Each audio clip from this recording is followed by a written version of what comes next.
Okay, so one day I was just on my way for a training, and during that training, I took the public bus. And for the first time, in fact, the first day of that training, I heard clearly in my spirit I was going to be preaching in the bus, and that was the first time in my life. All the years I've proclaimed myself as a child of God, it was so strange. I felt it so heavy in my spirit, and I said, God, whatever it is, your will be done. And throughout that period of my training, I would wake up in the morning, enter the bus, and I would preach in the bus, and there was this joy that filled my heart. But this particular day stood out for me.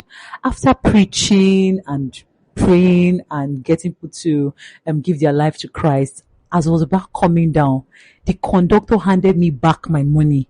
And in my mind, like, why?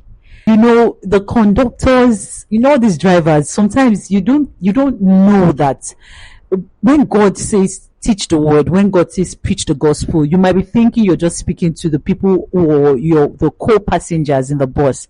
But guess what? The conductor was touched to the point that he gave me back my transportation. Oh my God. So why am I sharing this with you? The truth is, whatever instruction God gives to you today, don't stop yourself from doing that thing, because you don't know who is going to benefit from it. A conductor benefited from the teachings I gave in the bus, and it's not something that I would have thought would happen because of the way they look or the way they behave and the way they abuse and all of those things. So this is just me saying that the gospel is not limited to well-dressed people. A lot of people need the gospel. Don't hold back. Preach. If God gives you that instruction to speak to somebody, even if you feel like that person don't really need it, just obey that instruction and do what God is telling you today. All right. Bye. Ciao.